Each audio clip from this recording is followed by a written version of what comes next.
revolutionary in bubblegum blasting technology. With its rechargeable firepower, this weapon will have your enemies in a bit of a sticky situation. Hey, what's up guys? My name's Anthony of Vortex Visions Designs. I'm a self-taught freelance graphic artist, illustrator, and 3D modeler. I do a lot of work with cartoons and related media such as that, so if that kind of stuff interests you, definitely stick around. Feel free to hit the subscribe button so you're notified of future videos. But yeah, I wanted to go over this concept of a bubblegum blaster weapon design, which I've modeled in Blender. Similar to my previous video of modeling a hot sauce gun, I just wanted to inspire you guys to generate your own ideas for your own creative projects that you just thoroughly enjoy, whether you do it for illustration, animation, 3D modeling. Hopefully this sparks some interest and offers some creative insight along the way. So yeah, without further ado, we'll jump right into the bubblegum blaster. So let's take a look.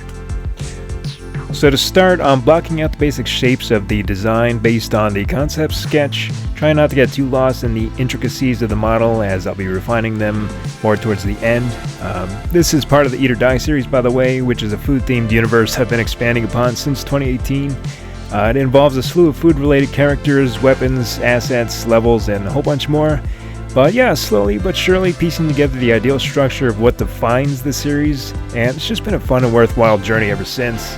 With the feedback and content thus far, I've managed to keep things rolling without burning myself out, so I plan on taking it as far as I possibly can. And speaking of which, for any of you artists out there who may feel stuck in their creative path, I believe it's important to allow yourself the time to work on things for pure enjoyment and not feel so pressured while working on projects. For me, this is especially important to further my skill set in areas that I tend to struggle, as it helps to push my creative boundaries while working on concepts that I enjoy.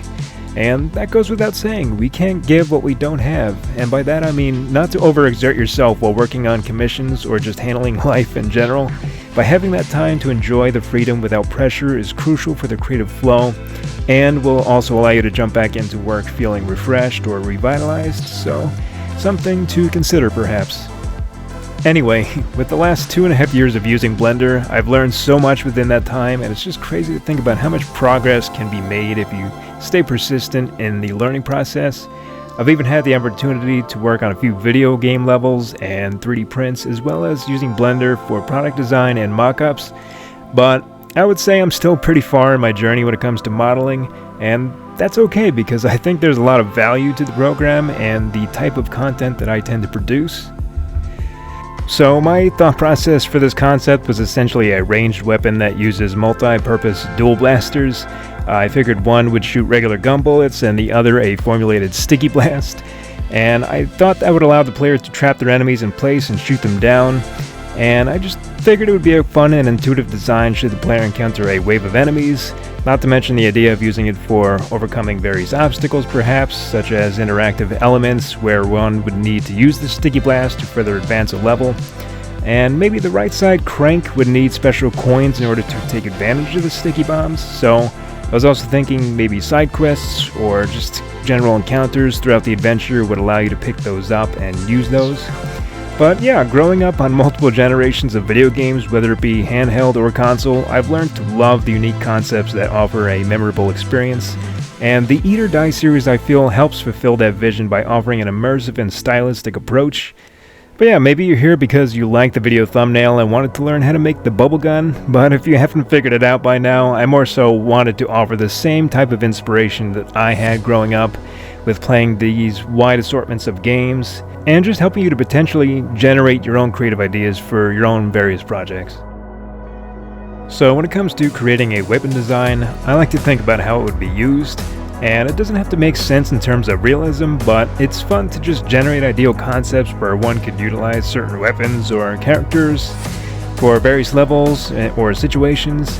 For instance, I had a character I created called Gingerbread Man, where he had a similar weapon design of the gumball gun, and I thought it would be fitting that a sweet and sugary character would wield this dense piece of machinery, giving the illusion of being cute and innocent, but in actuality a total badass. And another character I made was called Major Muffin Top, and he used a blueberry blaster. Now of course, these ideas are all food related, at least for the Eat or Die series, but I'll leave it up to your imagination to conceptualize any fun weapon concept or characters of your own creations. it just starts with an initial idea, and if you take the time to expand the potential of your creation, it may make for a fun journey where you'll be able to look back and see the inevitable growth within your designs. And here I am just modeling the back side of the weapon, which didn't really showcase too much in the concept sketch, so at that point I would just kind of visualize in my mind what it would really look like back there. I'm thinking that's kind of where the machinery would mostly be, like the engine of the gun. That's kind of where the torque spawns from, where you get the firepower from. So I tried to make it look kind of like a vent in a sense. So I kept that fairly simple for now, and then I just refine it a little bit more later on. And then I'm also working on the base of which the tank sits on.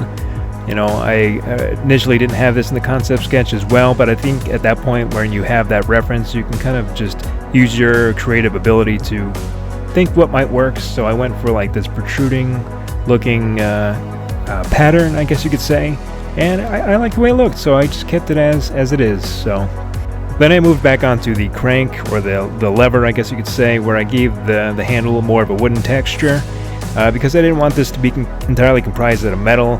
I wanted it to be similar to like a weapon you would see in Kids Next Door, where they had all these fun weapon designs and concepts that they just used throughout the show, you know, and it just seems like something kids would have pieced together somehow. And you know, that's one of the inspirations behind this design, or just my weapons in general. Just giving it that look and feel of something that's just fun and creative, and it doesn't have to be something that would work in actuality of life. Just the ideal concept, you know, base it off the concept sketch and then just kind of roll with it, see where it takes me, and just use my imagination to the best of my ability. And depending on your skill level, you might not be able to churn out like a more intricate design. You might want to start out with something a little bit more simple, like a sword or a hammer. You know, it could be anything. Whatever your current capabilities allow you to create, I say try to do it. Try to conjure up an essential concept and see if you can simplify things a little bit. And then if you're able to model it in Blender, or if you're able to render a sketch or animation, you know, I say give it a go and see where it might take you. And yeah, so here I am jumping back to the back side of the gun. I'm just kind of messing around with things, seeing what looks good. I realized that I made a mistake during the process, which was the number of segments that you see surround the shape. I had the number of segments kind of uneven in a sense, so I had to just kind of wing it, and just because I that's when I got lazy, and that's when I decided to not redo it. So I liked the way it looked, so I just kept it as is. I made it work somehow, and I think to the naked eye nobody's really going to notice it, but you know, I'm also somebody who tends to get too stuck on the intricacies of designs, so I was really trying my hardest not to get too lost in it. So hopefully that's something that you don't tend to do, because it will consume your time if you tend to get too fixated on things like me. But I really just wanted to get this design out, which I happened to accomplish within at least 4 or 5 hours. I did this whole thing. You know, and I took breaks during the process too, and I recorded as many segments as I could without it being too overwhelming with the amount of time it took me to make this, because I'm not going to have a whole 4-hour video demonstrating how I went about modeling this gun. I really just wanted to showcase the streamlined process from start to finish, not over-explaining myself in the design, just giving you the idea and letting you generate your own concepts based on what it is you're trying to do. And yeah, just have fun. Just have fun, guys. Just whatever it is comes to mind. I say give yourself that time, like I was saying earlier. Allow yourself the freedom to create what it is you're passionate about, whatever your interests are. It's definitely good to take that initiative and make some time for yourself.